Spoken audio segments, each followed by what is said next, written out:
ہمارے سپہ سالار جنرل قمر جاوید باجوہ صاحب کے ساتھ مل کر ایک ایسا وقت تھا، ایسے حالات تھے کہ جب یہ تصور کیا جا رہا تھا کہ پاکستان اور عرب اسلامی ممالک کے درمیان بہت دوری پیدا ہو جائے گی،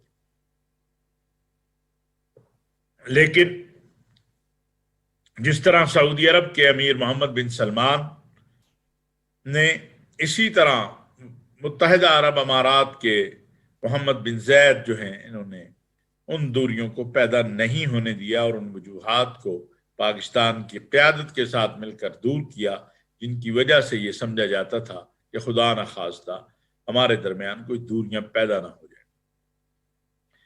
اس معاملے میں سمجھتا ہوں کہ پاکستان کے تمام شعبوں میں ہمارا آپس کا بہت قریبی تعاون ہے، اور ابھی حالیہ آپ نے دیکھا جب میاں شہباز شریف صاحب سعودی عرب گئے اور اس کے بعد وہ ابو ظبی گئے، تو عید کے دن جب پاکستان میں عید تھی، وہاں ہو چکی تھی، شیخ محمد بن زید نے اپنا وفد جو ہے، وہ جو انویسٹمنٹ کو دیکھتا ہے، جو واقعی معاملات کو دیکھتا ہے، وہ بھیجا، اور پاکستان میں عید کا دن تھا، وزیر اعظم شہباز شریف صاحب جو ہیں ان کے ساتھ انہوں نے ملاقات کی اور اس بات کی یقین دہانی بھی کروائی اور اس بات کا احساس بھی دلوایا کہ جو اس وقت پاکستان کے معاشی اور اقتصادی حالات ہیں، اس میں انشاءاللہ متحدہ عرب امارات تعاون کے معاملے میں جو بھی کر سکتا ہے وہ ضرور کرے گا، اور اس پر ہم ان کے شکر گزار بھی ہیں اور ممنون بھی ہیں۔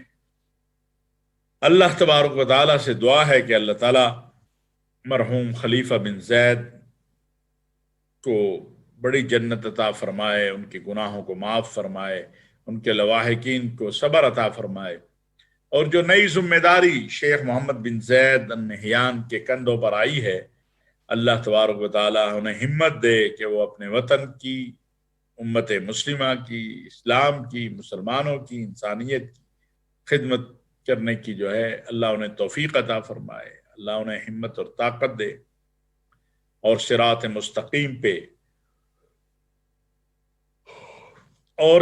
مستقیم پہ چلتے ہوئے اس قوم، اپنی قوم، عالم اسلام اور امت مسلمہ کے لیے وہ کوئی کردار بہتر سے بہتر ادا کر سکے۔ ناظرین، اب مجھے گزشتہ روز جو کچھ ہوا سیالکوٹ میں اس پہ تھوڑی سی بات کرنی ہے۔ دیکھیے، بات یہ ہے کہ پاکستان کی سیاست میں پہلے کہا جاتا تھا مذہبی لوگ بڑے ہی متشدد ہیں۔ الحمدللہ پیغام پاکستان کے آنے کے بعد اب کوئی یہ الزام مذہبی لوگوں پہ نہیں لگاتا۔ ہم نے بہت اپنے اندر، پاکستان کے مذہبی لوگوں نے اپنے اندر جو ہے وہ رواداری پیدا کی ہے۔ ٹیبل پر آج کوئی بھی مسئلہ ہو جائے، 5 منٹ لگیں گے، پاکستان کی تمام مذہبی قوتیں ایک ٹیبل پہ بیٹھ جائیں گے۔ لیکن جو ہمارا سیاسی میدان ہے، یہاں پر بڑی مشکلات پیدا ہو چکی۔ میں بار بار یہ بات اس لیے کرتا ہوں، اور پھر میں آج ایک بات کہنا چاہتا ہوں۔ میں 2-3 دن سے یہ سوچ رہا تھا کہ اگر خدا نہ خواستہ پاکستان میں عدم استحکام پیدا ہوتا ہے یا بدامنی پیدا ہوتی ہے، تو اس کا نقصان کس کا ہے؟ یہ پاکستان کا نقصان ہے، پاکستان کی عوام کا نقصان ہے۔ اور یہ جو ہمارے قائدین ہیں، انہوں نے حکومت بھی تو پاکستان کی عوام پہ کرنی ہے نا، پاکستان پہ کرنی ہے۔ عمران خان صاحب ہوں یا زرداری صاحب ہوں یا میاں نواز شریف صاحب ہوں، شہباز شریف صاحب ہوں، یہ ان کی حکومت بھی تو پاکستان کی عوام پر ہی ہے نا۔ اور اگر یہاں امن نہ ہو، استقرار نہ ہو، استحکام نہ ہو، تو پھر کیا ہے؟ معاشی صورتحال ہمارے سامنے ہے، ڈالر کا معاملہ ہے، اسٹاک ایکسچینج ہے، باقی چیزیں ہیں۔ اب موجودہ حکومت بتاتی ہے کہ یہ ماضی کی حکومت کی پالیسیوں کا حصہ ہے، ماضی والے کہتے ہیں کہ ان کے آنے سے ہو گیا ہے، یہ مینیج نہیں کر رہے، لیکن قوم تو پریشان ہے نا۔ اب ایک سوال پیدا ہوتا ہے، اگر اس قوم کا ہی درد اور غم ہے تو ماضی میں جو گئے ہیں، شوکت ترین صاحب ہوں یا حماد اظہر صاحب ہوں، وہ کیوں نہیں تعاون کے لیے آگے بڑھتے؟ وہ کہیں آئیں، ہم آپ کے ساتھ تعاون کرتے ہیں، آئیں، اصلاح کی کوشش کرتے ہیں۔ جیسے حسن اقبال صاحب نے جو ایک خط لکھا تھا، آپ نے دیکھا پورا ملک نے اس کی تحسین کی، جو انہوں نے اسد عمر صاحب کو لکھا۔ یہ جذبہ کیوں نہیں ہے ہمارے اندر؟ کیوں ہم رک جاتے ہیں، ریڈ لائنیں لگا لیتے ہیں کہ نہیں میں آپ کو بتاؤں، میں کئی بار بتا چکا ہوں کہ میں نے افطار پہ کچھ لوگوں کو بلایا، ان میں دو پارٹیوں کے لوگ تھے. ایک پارٹی کے ہمارے دوست ہیں، وہ انہوں نے کہا میری تصویر اس پارٹی کے آدمی کے ساتھ نہ بنے، اور جو فوٹوگرافروں نے بنائی انہوں نے وہ تصویریں اتروا دی، ہٹوا دی، اس لیے کہ ہم اس حد تک ایک دوسرے سے دور بیٹھتے ہیں کمروں میں، ریسٹورنٹوں میں، لیکن عوام میں یہ کیا ہے؟ اتنی نفرت. انہی گلیوں میں ہم نے رہنا ہے، انہی علاقوں میں رہنا ہے، انہی محلوں میں رہنا ہے. یہ کوئی 2 ملک یا 4 ملک تو نہیں بن جانے، نہ کوئی بنا سکتا ہے پاکستان کو، یاد رکھیے. الحمدللہ پاکستانی قوم نے بڑے سے بڑے بحران کا مقابلہ کیا ہے اور ہم اس سے باہر نکلے ہیں. پاکستان کو اپنی فوج پہ، اپنی فوج کی قیادت پہ، اپنی عوام پہ فخر ہے. باہر پاکستانی کو سمجھ نہیں آ رہی کہ ہو کیا گیا ہے، اور شدت ہے.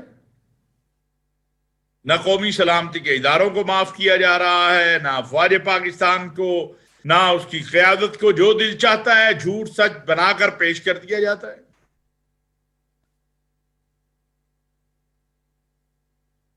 اور کل جو سیالکوٹ میں ہوا، دیکھیں میرا اس پہ 2-3 باتیں میں عرض کرنا چاہتا ہوں. پہلی بات کہ اگر واقعی ہی اس جگہ پہ جو مسیحیوں کی جگہ ہے اس سے پہلے کوئی جلسہ نہیں ہوا تھا تو وہاں جلسہ نہیں کرنا چاہیے تھا تحریک انصاف، سیاسی جلسہ. ویسے وہ کہتے ہیں وہاں پروگرام ہوتے رہے لیکن سیاسی جلسہ نہیں ہوا. اور انتظامیہ کو بھی چاہیے تھا کہ روز اول سے وہ کہہ دیتے کہ یہاں آپ جلسہ نہ کریں. میرے پاس کچھ مسیحی قائدین کی ویڈیوز بھی آئی ہیں، ان کے پیغامات بھی آئے ہیں کہ یہ ہم یہاں پر سیاست نہیں کرنا چاہتے، اور یہ سچ بات ہے. آپ یقین کر لیں کہ جو ہماری مسیحی برادری کی مذہبی قیادت ہے یا مذہب سے قریب لوگ ہیں، وہ سیاسی امور میں کم آتے ہیں، وہ دور رہنا چاہتے ہیں پاکستان کے حالات میں، یہ سیاسی حالات. یہ چیز دیکھنے کی ہے، اور میں سمجھتا ہوں کہ وزیر اعلیٰ پنجاب حمزہ شہباز شریف صاحب اور وزیر داخلہ رانا ثناء اللہ صاحب اس چیز کو دیکھیں گے. ایک تو کہا جا رہا ہے کورٹ کا آرڈر تھا، اگر کورٹ کا آرڈر تھا تو اس پر عمل ہونا چاہیے تھا، وہ تحریک انصاف کو بھی ماننا چاہیے، وہ سب کو ماننا چاہیے. دوسرا مسیحی برادری کا جو حوالہ آ رہا ہے، اور اگر بالفرض وہاں جس طرح ہمارے مسلمانوں میں کئی گروپ ہیں، اسی طرح مسیحی برادری میں بھی کئی گروپ ہیں سیاسی مذہبی اعتبار سے، کئی پھر شخصی اختلاف اور بہت بڑا کچھ ہے. ایک معاشرے کے لوگ ہیں نا، یہ تو نہیں ہے کہ وہ بیچارے جو ہیں وہ آسمان سے اترے ہیں اور ہم زمین سے. ہمارے ہی ساتھی ہیں، ہمارے ہی ساتھ ہی اٹھتے ہیں بیٹھتے ہیں، ہمارے یہاں اسی وطن کے باسی ہیں، اسی وطن میں رہنے والے ہیں. تو پھر وہاں بہت ساری جگہ تھی، جیسے میں ڈپٹی کمشنر سیالکوٹ کی بات سن رہا تھا کہ انہوں نے کہا اسٹیڈیم بھی تھا اور چیزیں تھی، پھر یہاں جلسہ کیا، یہ جگہ بھی تھی. تو تصادم سے بچا جا سکتا تھا. اور اب بھی میں گزارش کروں گا کہ تصادم سے بچنے کی کوشش کریں.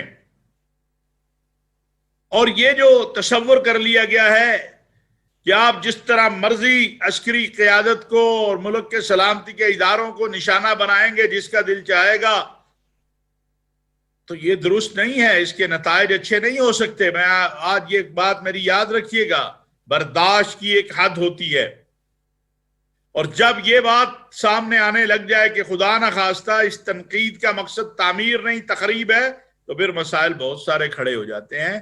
لہذا ہمیں بڑی احتیاط کی ضرورت ہے، بہت احتیاط کی ضرورت. ہم گزارش کر رہے ہیں، ہاتھ باندھ کر کہہ رہے ہیں،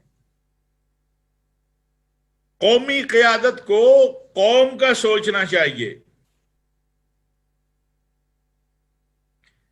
اور اب میں ناظرین عمران خان صاحب سے بھی کچھ کہنا چاہتا ہوں، اگرچہ مجھے پتہ ہے ان کے لوگ نہ کوئی بات سننا چاہتے ہیں نہ کچھ ہے. آپ کوئی بھی بات کریں، گالی، بےہودگی، بدتمیزی، یہ کیا ہے؟ دلیل سے بات کیجیے کہ خان صاحب آپ کے جو ایم این ایز اور ایم پی ایز بھاگے ہیں، پارٹی چھوڑ گئے ہیں، اس میں غلطی کس کی ہے؟ کیا وہ بھی اسٹیبلشمنٹ کی غلطی ہے، یا کہیں قصور آپ کا اور آپ کے ساتھیوں کا بھی ہے؟ بڑے لیڈر وہ ہوتے ہیں جو اپنی غلطیوں کو تسلیم کر کے ان کی اصلاح کرتے ہیں. بڑے لیڈر وہ نہیں ہوتے جو اپنی غلطی دوسروں پر ڈال دیتے ہیں. اور کیا یہ اداروں کا کام تھا، فوج کا کام تھا کہ وہ آپ کے ایم این ایز اور ایم پی ایز کو پکڑ پکڑ کے جو ہے آپ کے حوالے کرتی کہ جناب یہ مرغی کے چوزے ہیں، پکڑیے، یہ باہر بھاگ گئے تھے؟ افسوسناک ہے. میں نے کل بھی کہا تھا کہ یہ جو کھینچا تانی اور خرید و فروخت، ہم قطعاً اس کے قائل نہیں ہیں. آپ جس پارٹی کا ووٹ لے کر آئے ہیں، آپ مہربانی کریں، آپ کو اچھی نہیں لگتی اس کی پالیسیاں، آپ ریزائن کریں، دوسری پارٹی سے آ جائیں. لیکن اس کی ذمہ داری کسی پہ ڈال دینا. اچھا جی، آپ نے شوکت ترین صاحب کو بھیجا تھا، بہت اچھا کیا. کیا کرتی پاکستان کی فوج؟ وہ حزب اختلاف کے پاس جاتی. کیا آپ اپنی عدم اعتماد کی تاریخ واپس لے؟ آپ کے کہنے پہ انہوں نے یہ بھی کیا کہ کوئی رستہ نکل آئے تاکہ ملک کے اندر انارکی نہ پھیلے، تصادم نہ ہو. لیکن حزب اختلاف کی قیادت نے نہیں مانا، جس طرح آپ نہیں بات مانتے. جس طرح آپ کے ساتھ اس ملک کا نظام اور ریاست چلی ہے، کسی کے ساتھ کم چلی ہے. جتنا آپ سے تعاون ہوا کسی کے ساتھ کم ہوا ہوگا. اب کیا ہے؟ الزامات ہیں.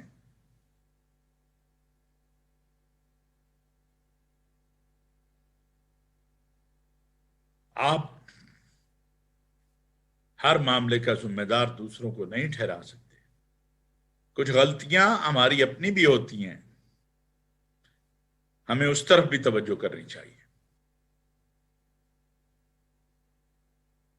ساری ہی غلطیاں دوسروں کی نہیں ہوتی ہیں. اور اسی طرح شیریں مزاری صاحبہ ہیں، ان کا جو دل چاہ رہا ہے بول رہی ہیں، کہہ رہی ہیں. ان کے نظریات تو پتہ ہیں لوگوں کو، لہذا ان کی بات کی اہمیت نہیں ہے.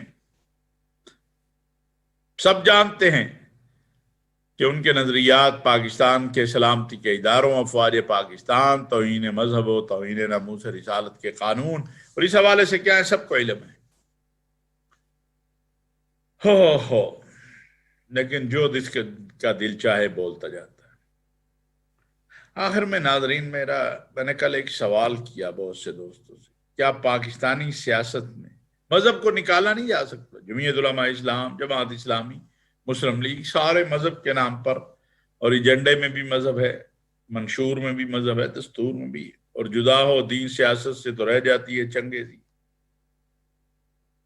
لیکن یہ جو غیر شریف فتویٰ بازی اور غداری اور اس طرح کی چیزیں ہیں، ان پہ کنٹرول کرنے کے لیے تو ہماری سیاسی اور مذہبی قیادت کو سوچنا چاہیے. کیوں ہمیں ضرورت پڑ جاتی ہے؟ اور یہ سب کے لیے ہے، خالی یہ نہیں ہے کہ کوئی ایک جماعت کرتی ہے، کہ ہم اپنے سیاسی مخاصمت، سیاسی اناد کے لیے مذہب کا کارڈ کھیلنا چاہتے ہیں. کوئی تو سوچے. آج کی میری یہی گزارش، یہی عرض ہے، یہی التجا ہے کہ کوئی تو سوچے کس طرف جا رہے ہیں. اللہ تبارک و تعالی پاکستان پہ رحم کرے، اہل پاکستان پہ رحم کرے. وما علینا الا البلاغ.